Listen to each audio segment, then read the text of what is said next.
Alrighty, guys, here's a classic example of why I'm so grateful for Doge, Elon Musk, and President Trump. I kid you not, I've been screaming this for years and years and years. I knew the people involved. I literally lived next door to a virtual port, and no one would listen to me. Meanwhile, this is Midvale, Utah, and I kid you not, circa 2000. And what really got me was how I was not only spurned by those in the local community that had no concept of what I was trying to plead with them, but the complicity of the Midvale city government. I was in shock. In fact, uh, I was told by police authorities that the only way that I could receive help, despite the fact that I had literally hundreds of unique license plates, and some of the license plates were duplicates. The one license plate was put on another car. That's what I did. Is I did the make of the car, the color of the car, and the license plate. I would do Ford, whatever. And sometimes I wouldn't be able to tell what it was, and I would ask others, and so it was very interesting. I would at least get the color. Most times I did know the car. Thank God for Dad and Pick Part. But what really broke my heart was I was told, well, if your landlord, because I was a renter, if your landlord is willing to make a complaint or sign a complaint, then we can put money on it in time, but you're just a renter, basically. I'm like, this is crime. These people are setting up a cantina in my backyard. They were throwing bottles over the wall. I kid you not. Shattering on my children's. We had a concrete slab, and I had a little daycare set up where we had tires stacked. We had little fire cones, and we had, they jump rope out there, and we had every ball known to man, this kind of thing. My dad was Mr. Sports Equipment, so I did the same for the kids. I did not, however, get them full padded football uniforms. My dad did do that with us. I literally was the only girl I know that ever had shoulder pads or a football helmet to worry about. Yeah, I was the kid that ran around with a football helmet. Okay, so anyway, this is really torquing me because this is how I believe that Adam Schiff has stayed in. Adam Schiff is in charge, is in tandem with the cartels. That's why he hates Donald Trump so much. I mean, I wouldn't be surprised if they had some loved one. Remember, these people use extortion, they use the most nefarious means. And Schiff is already obviously a worm. So we're dealing with someone who literally has been kept in there by our enemies. How anything less than treason? That's why I say again, we really need to change the treason penalty from death to life imprisonment. The problem with that is A, later release, B, indoctrination of others, and C, the fact that they're literally on our dime, and a lot of people don't like that. I think they should be studied personally, and I would like to see them converted. I believe that our taxpayer dollars are very well used when a person is rehabilitated or given a new lease, a new perspective. And those that want to stay stuck in their karmic ways, their devilish ways, let them be free to do that among themselves, but definitely sequestered from those that are innocent. So I really want you to take this in, and I want you to understand that. I mean, I love the little abuelas, people are like, how can you do that? Hispanics, they think that we should all be one lump, and they don't care about people who went through the rules, who suffered and died for the privilege of being an American. No. They get to do what they want when they want. You chat up, And what are you, a snitch? Whenever I hear the word snitch, I need you to understand that to me is jail talk. If you're a snitch, then you're telling on something that they know darn well is wrong. There's a big difference between a snitch, which is probably involved with it too sometimes, and a tattletale. There's a big, big difference. And someone tells me, "Did you snitch?" I'm asking myself, "What did you do?" I'm just saying that. So anyway, yeah, Adam Schiff is definitely uh, responsible for millions suffering. And like I said, the treason thing, it needs to be taken to not death because too many people would die. But I do believe that these people do need to be, and this is the word that really scares the hell out of everybody, re-educated. And the reason I say that is because these people were deprived of an actual benign but lovely education, and if need be, I will personally develop the itinerary, the curriculum, because there are things that people need to know about. Any reasonable person with a good heart would really love America and what she stands for. And it really wasn't religious freedom, which they use as a cover to bring in Harry Potter to every room, but it's actually about every man being the king of his own castle. And I get it that a lot of women want to be kings of their own castle, and that's just fine. Misogyny has to go. Misandry has to go. Misandry, what is misandry? That's hating men. Why is it okay to pick on a white man? Why is it okay to pick on a man? Why is it okay to pick on a white? It's not. Knock it off and quit with the double standards. One thing I do love about the love of my life, I don't know if he employs it entirely, but I can tell you that double standards are something that he has definitely taken a stand against. So I want you to let me know what you think. Commentary and analysis is always welcome. I want your opinion. Come on, Mr. Sharp. I'm not totally on him, by the way. Anymore. It's not speculation. It's not fear mongering. Illegal alien criminals are voting in our elections. And the people who. Now, I have to be very honest with you. I have found this guy to be somewhat of a snake. So, even though he might be telling you the truth, remember that they always tell you that the devil will tell you 9 lies to get you to believe one truth. And even that truth is not going to be the truth if you get down to it. So, I'm pretty sure we're going to find something, ridiculous here. But hopefully not. Wouldn't that be wonderful? As I always say, hope for the best, but expect the worst. And so in this fellow's case, sometimes people tend to distance themselves from sinking ships. We have a word for that. Daddy used to call them rats.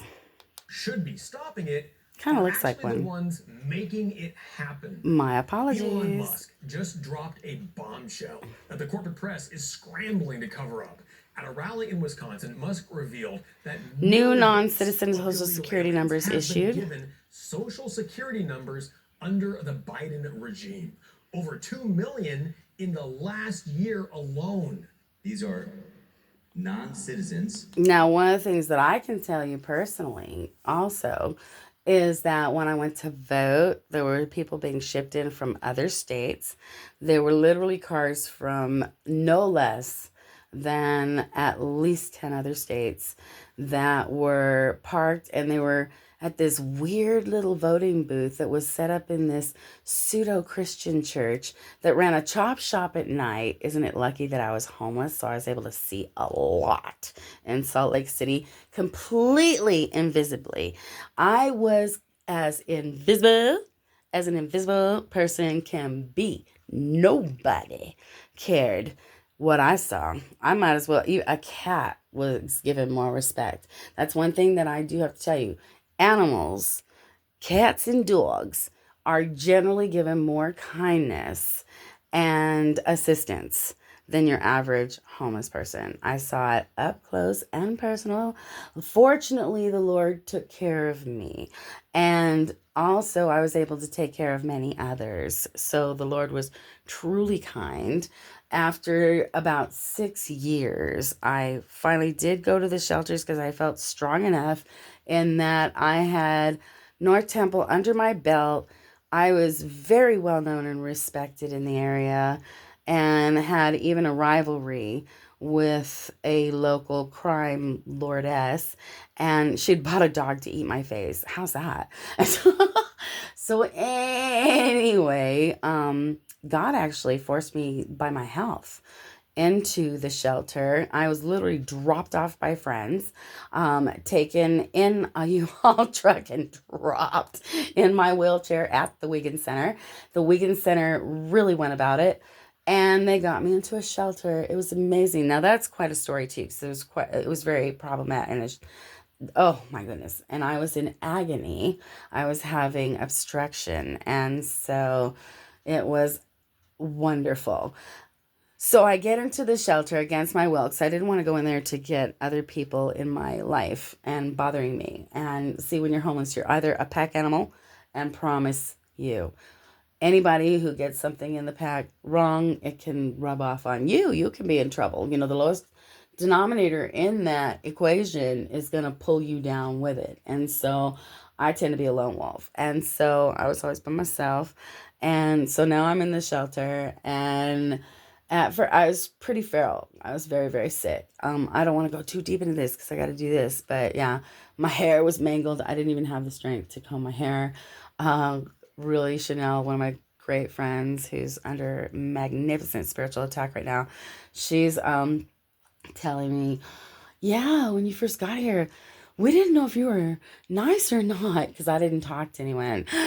Me not talking, there were no words, and I wasn't strong enough. And so it was kind of wild. God, like, but I was so in my element. In fact, I got kicked out for a couple of days for a fight that wasn't my fault. A girl tried to spray chemical in my eyes. So anyway, long story short, uh, I come back and everybody's like, we needed you. The whole place was different. We need your good mornings. We need your how are yous, you know. And I was also, the one girl was like, oh my gosh, without the resident therapist and minister, what are we going to do? Which she goes, there were so many fights when all the demons came out. And I have tons of stories like that. But anyway, it's so important that you guys know this. And here in Utah, someone did an audit to see how many illegals were in the welfare rolls, and we found that the majority, or it just seemed like, were on the welfare rolls. And it's really sad because housing was being given to all the illegals, and people that were living here were systematically being made homeless. I mean, and some of them were targeted religiously. These have been hate crimes. There's no way around it. My ex-husband went to see about a business place over here in Rose Park, and they said, well, we're not renting out. So I went to go wash some furniture coverings. They were big, and I needed extra large washers. And I'm there, and a Spanish man comes a flirting. And I told him that it was too bad, that I really wish that we could rent in there. And he's like, well, of course you can. And I'm like, oh, okay, lovely. And just something told me, don't say anymore. I went and got my husband to tell him we came back. I came back with the gringo, and we were told again, we don't. Basically. And then it was wild because I came an additional time. He didn't say it then. He said it wasn't available. But then when I came another time, I was like, dude, I was like side-eyeing him. And he's like, well, we don't rent to gringos, you know? And I'm like, what? He's like, we don't rent to gringos. And I was like, wow. In fact, there's a big, huge painted building sign and it's lovely. It's got a Native American on it, and it has quite an illustrious author. And it says, Este barrio no se vende. That means this neighborhood is not for sale. And it is replete with murals of spiritual overcoming, basically of eliminating the white man. And they also were getting rid of the names of the schools. Like they wanted to change Jackson School against Andrew Jackson, for example. Also, they have where tracks is put, an arrowhead, boom, right into the track station, a giant arrowhead. And that signifies to me this is like the beginning of our attack, because they've systematically taken people out of their cars and homes here for tracks, which we voted down. There's been so much corruption here, it would literally blow your mind, especially with the legislature. They own a lot of property, so literally a lot of due process for renters is completely overlooked. It's hilarious. You'll see, and we have something called Bulky Waste Day as well. But they'll literally go in and dump the people's, no due process, dump all of their belongings on the street where people come and take them. And or it'll go into the garbage. Sometimes they'll even order dumpsters if nobody wants what's there. And the people are basically told, "So sue me." These people can't litigate. And it's really sad because, like I said, it's been a very concerted effort. And I've been seeing a very foreign influence uh, trying to intimidate the native Utah away. Now, I'm from LA, so good luck. Some Somalians, they were so tall. I can't even tell you. They literally came in on my space. I'm talking less than 2 feet each, trying to crowd in on me as I was walking across the railroad tracks on my way to Lee's Market. And they were messing with the wrong person. And I had groceries in my hands. Actually, I was on my way back from Lee's. And I said, "Excuse me." I mean, I got some attitude. And you should have seen, they all smiled, these big old white teeth. And they were so thin, their teeth are probably white from not eating enough. And what ended up happening was they obviously left me alone. But I was like, "You don't want any of this." I was just mad as a wet hen because they came in way in on me. And I used to live in Africa, so I'm like, "You need to back the blip off." And so Mama wasn't playing. So anyway, the person who revealed in the audit that how many illegals were actually completely usurping and strangling the Utah who was paying the taxes, um, they were actually put in trouble and under punitive recourse. I mean, they literally were punished and publicly derided and humiliated and put all over the press as rotten, dirty bastards. You know what I mean? For violating the the privacy of invaders. And I'm sorry, I'm going to say it. My grandmother, she used to work for the Panamanian government, and they were brought here by the Americans over the canal. And it was amazing because she's always been very scary about it. You know, she does not like, my ex wanted to go hire wetbacks, that's what he called them, to go. Turned out Lee was very racist, to work in her back slab because it had, during an earthquake, ruptured, and there was quite a drop from one piece of the slab to the next. And she had been bumped by the dogs and fell. And she didn't break anything, but she could have. We were there on a Disneyland trip. It was supposed to be for a week, turned out to be 2 or 3. And so while we were there, we wanted to fix it. So we busted up all the concrete and we put in brick because brick's more forgiving. You know, as there'd be an earthquake, it would resettle and she wouldn't get hurt. And so he said, "Well, I'll go do it." And she was, "No, no, no, do not hire them." I mean, she was mean about it. Does not like illegals at all. And she's like, they are made no bones about it. She's like, "These are the people who don't respect the laws in their own country. What makes you think they're going to respect yours?" And so she wanted nothing to do with them. So I'm going to let them go a little bit further. Security numbers under the Biden regime. Over 2 million in the last year alone. Yep, and that does affect our elections. Some of our elections are literally decided by a couple hundred votes. That's the authorization. And then Social Security registration. I know that's hard for you to believe in there in New York City. Number, no interview, no ID. These aren't just we're dealing with it, folks, and it's got to stop. And I've got ubiquitous evidence, you know. I will say that Utah did do something because we have a place called MPS. I think it's National Product Sales. They were literally instituted to stop hunger. And it was literally 90% Hispanic and foreign.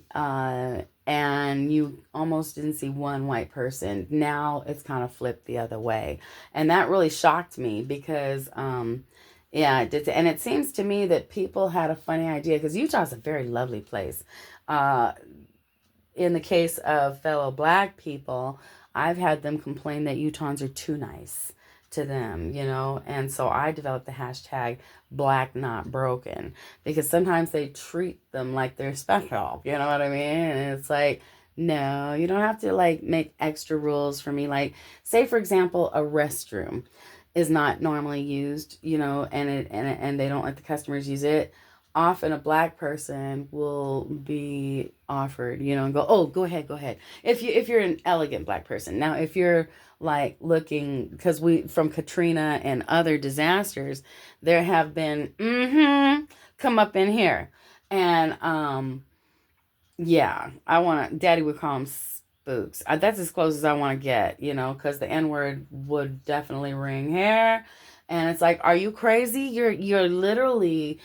People keep forgetting how they need to represent and how they do represent and how you know they affect others and even themselves later. You know, it just is. They have no sense. If you ask me. Sorry for rambling for a minute. These voter registration forms, Doge confirmed that these illegals weren't just. Now, I need people to remember that it's the Department of Government Excess. You know, like when they took us to Disneyland, 30 Little Families, and we closed down Disneyland for the day, ran on from one ride to another. No lines, no nothing. All the restaurants open, all the gift shops open, everything open, just so that we could feel like we were special. I'm wondering how much that could have paid for in textbooks, playground equipment, and maybe even tutoring. I mean, it just blows my mind. Registered, they actually voted in our elections. Oh, They yes. actually just took a sample. In fact, it hurt me. I physically cried. I had my ever loving take me to the 2020 that was stolen, and I watched it with my own eyes. I saw them. Out of at least 100 people, I saw maybe 2 white people. And it was amazing because they were serious. They were going to vote, vote, vote. And, you know, when you come from a country where your vote doesn't matter or count or, you know, because we really do have, I mean, we got our president, didn't we? Because this was just too big to rig. And I got to tell you, because anybody with half a sense knows that, hey, this dude is for all of us. This guy could literally be in orgies for the rest of his life. And what did he choose? To be called names and picked on, maligned. And that's why the Lord is revealing the booties. And you know what? The ones that you're catching, like Diddy, poor Diddy. I mean, I feel bad for him because how humiliating. But yeah, these people did some bad things. And now they're in what their hell is. See, the Lord knows how to get you. He knows what's going to hurt you. Because the fact of the matter is, some women you call them a BTICH, and she's like, yeah, baby, I'm the best BITCH you'll ever know. And other women, it'll crush them. You know what I mean? One girl can get raped once, and it can ruin her life. Another girl can be sexually assaulted over and over again and be like, gotta go get checked. Okay, I'm fine. Ain't no thing but chicken wing. Speed bump. Okay, God's gonna be after you. Good luck to you, you know? And so, and I've watched it with my own eyes. I've seen women come out of the most perilous of circumstances. But what really hurts me is that not enough of them write about their experiences. They're just too embarrassed. And that's the thing about Diddy is, you know, anyway, so the Lord is revealing. But the ones that you see, these are the friends. These are the bottom, y'all. And this is like a buildup. I know how the Lord works. And the ones who are really, really at fault, if you will, for lack of a better term, I kid you not, my brothers and my sisters, it's like a slow boil, but it's not all comfortable like it is for the toad in the water. It stings, it itches, it's very annoying, and they just see, oh gosh, our stuff's unraveling. Oh my gosh, things are happening. What are we gonna do? Well, if you don't get on your knees and repent, guess what? You're gonna burn. You're already burning. You see, that's what they don't get. From the bottom of their feet to the cringe in their heart. These idiots live in fear. They live in hate. They live in envy. They live in constant jealousy of those of us who get the biggest delight just from sitting on the seaside and having a nice ice cream cone. And then there are those who hate the sea because that's their job or whatever the case may be. So People don't get it. It's a mindset. It's a peace. And the peace of the Lord is available to everyone. And with God, all things are possible. And for those poor little idiots that think that they've signed away their soul to the devil, you need to understand you don't own your soul. Fool! Jesus paid for that in the Garden of Gethsemane. Yes, Jesus did die on the cross. He wanted to let you know that he decided when he died. If you remember, he said, "It is finished." He's the one who said, bye. How many people are able to do that at their death? To say, okay, I'm here. Now I'm gone. He did that. And then when he was ready, he's all, "Woman, why you tripping?" Because she didn't even know it was him. Okay. She literally didn't even know it was him. Because the last she'd seen him. And have you ever had that where you almost can't remember a loved one's face? You know, the grief can cause that. And what had happened was they had beaten him and put him through so much. And over the years, period, with his tricks and whatnot. But see, when Jesus was hung on the cross, he was no longer recognizable as a human.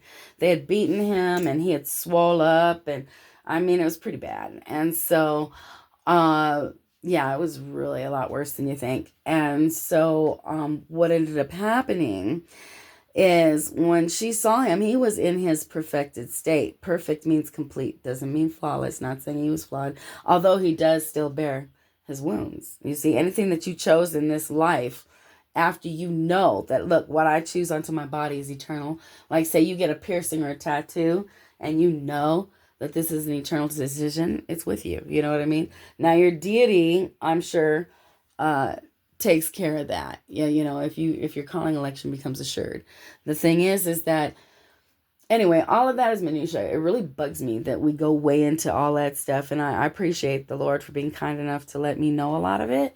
But for me, I think we just need to learn how to get along with our neighbors, dude. I mean, honestly, we don't even need to be worrying about all that other stuff. We need to worry about where we're from, why we're here, and where we're going, what our priorities are. This is spiritual boot camp.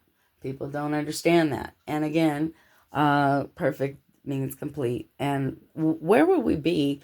I like some people because they're flaws. Where would we be if marble didn't have flaws? You know, flaws actually are what we would call beauty, because what we call norm, and anyway, I'm not going to go into that, but I do want you guys to know that we have been very manipulated by invaders, these Luciferian globalists that do not like our happy, peaceful Christian country and do not appreciate baseball, hot dogs, apple pie, and Chevrolet. And they have been systematically destroying us from Kmart to Daddy. You know what I mean? They've literally turned Daddy into a buffoon who knows nothing. You know, when I grew up, we didn't have a plumber. We didn't have an electrician. We didn't need a painter. We didn't have to call a carpenter because we had Daddy, you know. And back to carpenter, Jesus was a carpenter. That means he was a construction worker. Why do you think it took a whole gang to come arrest him? And even then, they had to trick him into bending down so Judas could kiss him when they tried to snatch him. And that's when that dude's ear got cut off and Jesus healed it and told his brothers, you know, let's not fight, you know. Let's just do this. This is part of the program, y'all. But like I told you, Jesus laid down his life. Then he went down to death and hell. And he conquered death and hell. What that means is he has the ability to give or take life at any time. He can pick up or put down his life at any time. And that, my dears, is what makes all of this so special and exciting. Many of us have, I was dead 3 separate times, okay? And so those things happen, but you only have one life to live. And to you readers and mediums and those that dabble in spirituality, when you hear about past lives, what that means is a past phase of a person's life, okay? Your life in the preexistence was a life. Your life as a child was a life. Your life in every grade was a different life, okay? And so each marriage is a different life. Each neighborhood is a different life, okay? Get it through your head.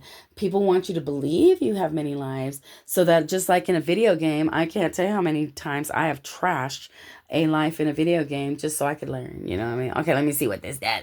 Oh, that sucked. But I got other lives to live.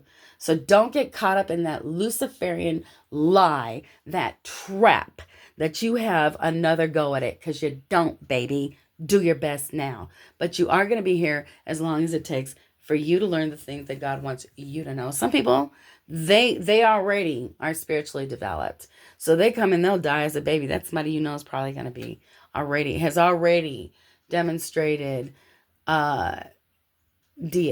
That's what you guys don't remember or understand, is the fact that we were angels. You see, angel is not above us. Oh, I hope I die and become an angel. No, baby. You're an angel first. You didn't need wings. Wings are just to let you know that they could go wherever they want, okay? That there's no barrier, okay? There's no physical barrier. And these angels watched people live their lives and were there to minister to them and to support them and to even create miracles for them. But we were not them. Sometimes when you watch a movie, you begin identifying with the character too much. And that's what happened to some angels. They watched Joan of Arc and then they have a memory of that. Somehow the veil is a little bit thin. And they go, oh, I was Joan of Arc. Now, why does God suffer these things? Why does God let us have all of these different religions and theories and mindsets? And because it's called choice. If you really want to know, you'll get on your knees and ask him. A lot of people don't want to know. A lot of people don't actually want to know because deep in their heart, they realize that it will require some change. And they don't want to have to do that change. And so they don't really want to know. Because if you really wanted to know, you would get on your knees. You don't have to, but metaphorically. And you would ask your Father. You would literally call upon your Father, my Heavenly Father, whatever you call your Father. And you would say, thank you. You know, at least have some gratitude for what he's done so far. And then you would ask him the truth of things that you need to know. You could also ask him for the righteous desires of your heart, and you will be answered. Maybe not even in the moment. Some people are like, God don't answer prayers. Oh, honey, the answer was no. And we need to be able to function on our own. He's giving you the opportunity. He doesn't give you more than you can handle, which means a lot of us, God clearly thinks that we're pretty badass. And that's something to feel a self-esteem about. You guys really, really, really need to find out where the truth is. You don't call God.